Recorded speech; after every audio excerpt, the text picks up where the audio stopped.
Hello friends, welcome to our YouTube channel Delight Education Point, जहां पे आज से आपकी पीजीटी और टीजीटी हिंदी की क्लासेस कंटिन्यू हो रही है। तो इसमें आज आपको प्रीवियस ईयर की क्वेश्चन पेपर को सॉल्व कराया जाएगा, जिसमें कि उसके साथ साथ एक्सप्लेनेशन भी दिया जाएगा कि कैसे ये आंसर सही है या नहीं।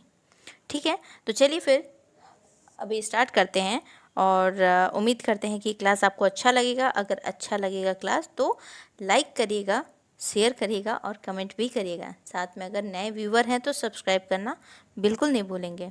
ठीक है, तो चलिए पहला क्वेश्चन है, हिंदी किस भाषा परिवार की भाषा है। ये 2000 टीजीटी पूछा गया, टीजीटी 2000 में, और साथ ही साथ पीजीटी 2002 का क्वेश्चन है, हिंदी किस भाषा का या किस परिवार की भाषा है। तो देखिए, भारोपीय, द्रविड़, ऑस्ट्रिक, चीनी तिब्बती। ठीक है, फिर से सुन लीजिए, हिंदी किस भाषा परिवार की भाषा है। पहला ऑप्शन है भारोपीय, दूसरा ऑप्शन है द्रविड़, तीसरा ऑप्शन है ऑस्ट्रिक और चौथा ऑप्शन है चीनी तिब्बती। इसका कुछ जो है कि एक्सप्लेनेशन हम लोग देख लेते हैं। हिंदी भारत यूरोपीय भाषा परिवार अर्थात भारोपीय भाषा परिवार की एक भाषा है। सभी भाषा समूह में भारोपीय भाषा परिवार सबसे बड़ा परिवार है।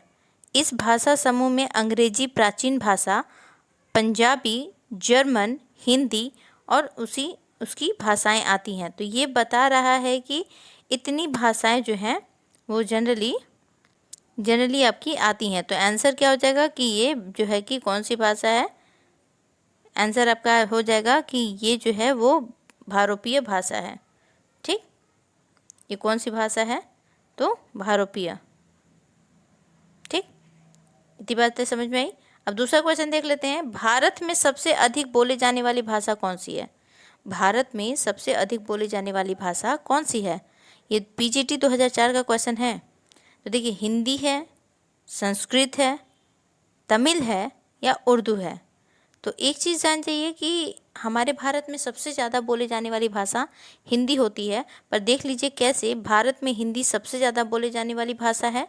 खास बात यह है कि 2011 में जब जनगणना की गई तो उसके आधार पर हिंदी बोलने वाले लोगों की जो संख्या थी उसमें बहुत इजाफा हुआ, बढ़े वो लोग। 2001 में 41.03% लोगों ने हिंदी को मातृभाषा बताया था, जबकि 2011 में इसकी संख्या बढ़कर 43.63% हो गई। वहीं दूसरे स्थान पर बांग्ला भाषा बरकरार है, उसके बाद मराठी का नंबर आता है। तो देखिए, हिंदी सबसे ज़्यादा बोली जाने वाली भाषा हो गई, तो इसका आंसर क्या हो जाएगा, हिंदी। क्या आंसर होगा, तो हिंदी। ठीक है, हिंदी भाषा का जन्म हुआ है, किससे हुआ है। ठीक है, टीजीटी 2000 का क्वेश्चन है कि हिंदी भाषा का जन्म किससे हुआ है। अपभ्रंश से हुआ है, लौकिक संस्कृत से हुआ है, पाली प्राकृतिक से हुआ है या वैदिक संस्कृत से हुआ है। तो आंसर तो आपका हो जाएगा कि लौकिक संस्कृत से हुआ है, क्योंकि हिंदी हम जानते हैं कि संस्कृत से जन्मा है। तो देखिए कैसे इसका एक्सप्लेनेशन देख लेते हैं। हिंदी भाषा का इतिहास लगभग 1000 वर्ष पुराना माना गया है। संस्कृत भाषा की सबसे प्राचीन भाषा है। इसे आर्य भाषा या देव भाषा भी कहा जाता है। हिंदी इसी आर्य भाषा संस्कृत की उत्तराधिकारिणी मानी जाती है। साथ ही ऐसा भी कहा जाता है कि हिंदी का जन्म संस्कृत की कोख से हुआ है। भारत में संस्कृत 1500 ईस्वी पुराना है। तो देखिए, आपको साफ साफ पता चल गया कि हिंदी कहाँ से आया है, तो लौकिक संस्कृत से आया है, क्योंकि संस्कृत से ही हिंदी का जन्म हुआ है। तो ये आंसर आपको क्लियर हो गया होगा। नेक्स्ट क्वेश्चन देख लेते हैं, निम्नलिखित में से कौन सी बोली अथवा भाषा हिंदी के अंतर्गत नहीं आती है। तो देखिए, हिंदी के अंतर्गत जो है कि इनमें से कौन सी भाषा नहीं आती है, तो आप हमेशा जानिएगा कि तेलुगु हिंदी में नहीं आती है। जबकि अगर हम कन्नौजी बात करें, अवधी बात करें, बांगड़ू बात करें, तो ये सब के सब हिंदी में आती हैं, लेकिन तेलुगु जो होता है वो हिंदी में नहीं आता है। ठीक, फिर पांचवा क्वेश्चन है, हिंदी की विशिष्ट बोली ब्रज भाषा किस रूप में सबसे अधिक प्रसिद्ध है। राजभाषा के रूप में, तकनीकी भाषा के रूप में, राष्ट्रभाषा के रूप में या काव्य भाषा के रूप में। ठीक, तो भाषा भक्ति काल की समृद्ध भाषा में से एक है, जो कि ब्रज प्रदेश अर्थात मथुरा एवं उसके आसपास के क्षेत्रों में बोली जाती है। कृष्ण भक्ति धारा के कवियों ने काव्य भाषा के रूप में इसका प्रयोग किया है। तो ब्रज भाषा ब्रज क्षेत्र से निकलकर बांग्ला, महाराष्ट्र, राजस्थान एवं पंजाब तक गई थी। ठीक है, पंजाब तक पहुंच गई थी।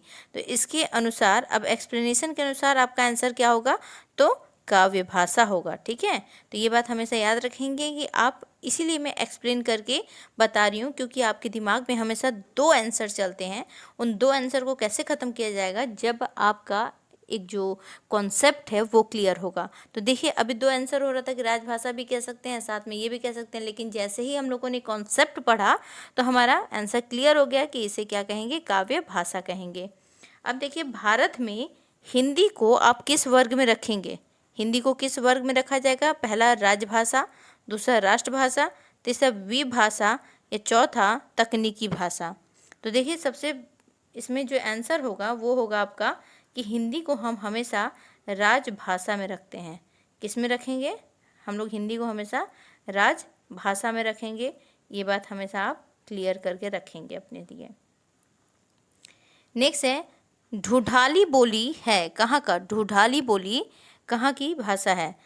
पश्चिमी राजस्थान की, पूर्वी राजस्थान की, दक्षिणी राजस्थान की या उत्तरी राजस्थान की? तो इसमें देखिए, एक बात याद रखिएगा कि जो ढूढ़ाली है वो आपका आता है पूर्वी राजस्थान में। ठीक है, ढूढ़ाली बोली जो है वो ना पूर्वी राजस्थान में ज़्यादा बोली जाती है। तो इसका आंसर आप लगा लेंगे कि ये सबसे ज़्यादा बोली जाती है पूर्वी राजस्थान में। ठीक है, इतनी बातें समझ में आई। नेक्स्ट अगर हम बात करते हैं तो ब्रजबुली नाम से जानी जाती है। टीजीटी 2011 का बहुत इंपॉर्टेंट क्वेश्चन है कि ब्रजबुली किस नाम से जानी जाती है? भाई, ए है पंजाब, बी मराठी, सी गुजराती या डी पुरानी बांग्ला। तो देखिए, ये जो है क्वेश्चन, इसका आंसर होगा कि ये पुरानी बांग्ला के रूप में जानी जाती है। ये जान लीजिए, जो ये ब्रजबुली है इसको जनरली हम लोग पुरानी बांग्ला के रूप में जानते हैं। तो ये बात हमेशा याद रखिएगा, किस रूप में जानते हैं? तो ब्रजबुली को पुरानी बांग्ला के रूप में जानते हैं। देखिए, हमारा नेक्स्ट क्वेश्चन है, निम्न में से कौन सी भाषा देवनागरी लिपि में लिखी जाती है? ये पीजीटी 2000 का क्वेश्चन है। तो निम्नलिखित में से कौन सी भाषा देवनागरी लिपि में लिखी जाती है? पहला ऑप्शन है गुजराती, दूसरा ऑप्शन है उड़िया, तीसरा ऑप्शन है मराठी और चौथा ऑप्शन है सिंधी। तो इसका आंसर हो जाएगा आपकी कि गुजराती। गुजराती वह भाषा है जिसको हम लोग देवनागरी लिपि में लिखते हैं। ठीक है, नेक्स्ट हम लोग क्वेश्चन देखिए, अब इसके बारे में ना कुछ डिटेल समझ लेते हैं कि एक भारतीय लिपि है जिसमें भारतीय भाषा है जिसमें अनेक भारतीय भाषाएं तथा कई विदेशी भाषाएं लिखी जाती हैं। यह बाएं से दाएं लिखी जाती हैं। इसकी पहचान एक क्षैतिज रेखा से होती है जिसे सिरोरेखा कहते हैं। क्या कहते हैं? सिरोरेखा।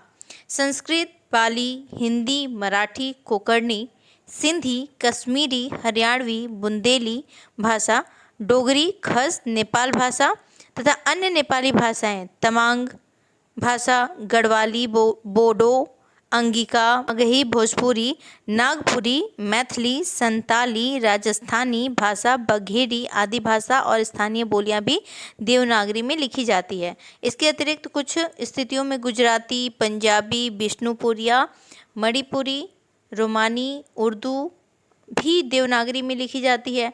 देवनागरी विश्व में सर्वाधिक प्रयुक्त लिपियों में से एक लिपि है। यह दक्षिण एशिया की 175 से अधिक भाषाओं को लिखने के लिए प्रयुक्त हो रही है। ठीक है, तो समझिए आप लोग। अब देखिए, क्वेश्चन है कि क्वेश्चन नंबर 10 देख लेते हैं। एक मनई के दुई बिटवे रहीन, ओह माँ लहरा अपने बाप से कहिस, दादा धन माँ जवन हमर बखरा लगाए होए तवन हमका दे दे। यह अवतरण किस बोली से ली गई है? तो भोजपुरी, कन्नौजी, अवधी या खड़ी बोली। तो भाई, ये भोजपुरी की लैंग्वेज है। ये आपको पढ़ के ही समझ में आ रहा है, तो भोजपुरी इसका आंसर हो जाएगा। 11वां क्वेश्चन है, निम्न में से कौन सी भाषा संस्कृत भाषा की अपभ्रंश है? तो अपभ्रंश क्या है इस पर बताया जाएगा, आपको क्लास दिया जाएगा अपभ्रंश के लिए भी। फिलहाल 11 क्वेश्चन का आंसर, निम्न में से कौन सी भाषा संस्कृत भाषा की अपभ्रंश है? तो पहला है खड़ी बोली, दूसरा ब्रज भाषा, तीसरा अवधी और चौथा है पाली। तो देखिए, अपभ्रंश कौन सी है भाई? तो खड़ी बोली। खड़ी बोली जो है वो अपभ्रंश है संस्कृत की। ठीक है, 12वां क्वेश्चन है, अधिकतर भारतीय भाषाओं का विकास किस लिपि से हुआ है? अधिकतर भारतीय भाषाओं का विकास किस लिपि से हुआ है? पहला है शारदा लिपि से, दूसरा है खरोष्टी लिपि से, तीसरा है कुटिल लिपि से और चौथा ब्राह्मी लिपि से। तो देखिए आंसर होगा आपका ब्राह्मी लिपि। और इसका कैसे आंसर होगा ब्राह्मी लिपि उसको समझ लेते हैं हम लोग। ठीक, देखिए सिंधु घाटी की लिपि ब्राह्मी और खरोष्टी दोनों से विचित्र और भिन्न लगती है।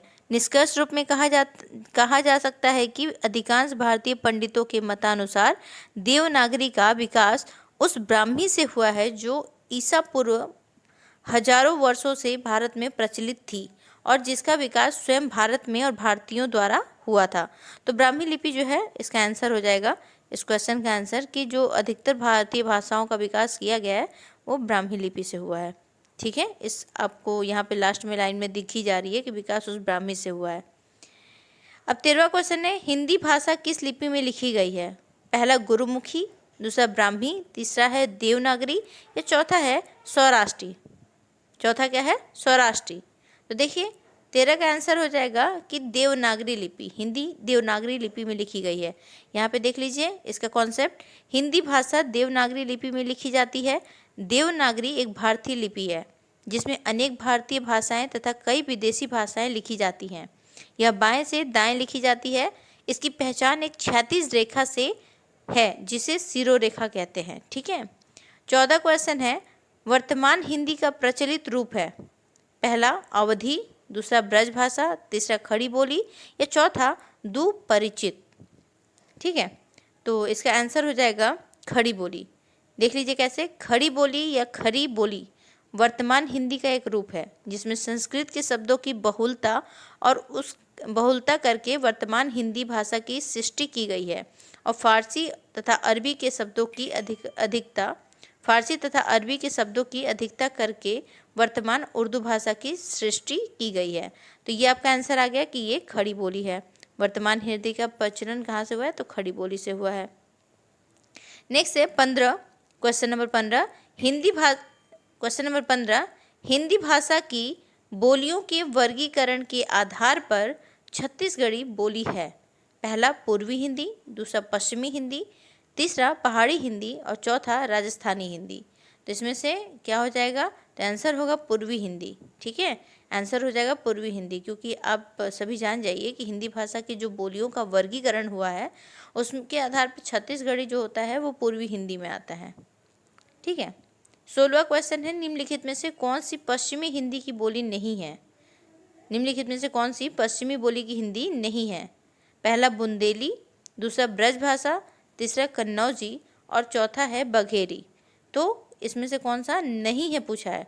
तो बघेरी, क्योंकि बाकी जो है बुंदेली, ब्रजभाषा, कन्नौजी ये सब के सब पश्चिमी हिंदी में आती है। कौन नहीं आता? तो बघेरी नहीं आता। बघेरी आपकी पश्चिमी हिंदी में नहीं आता है, तो बघेरी इसका आंसर हो जाएगा।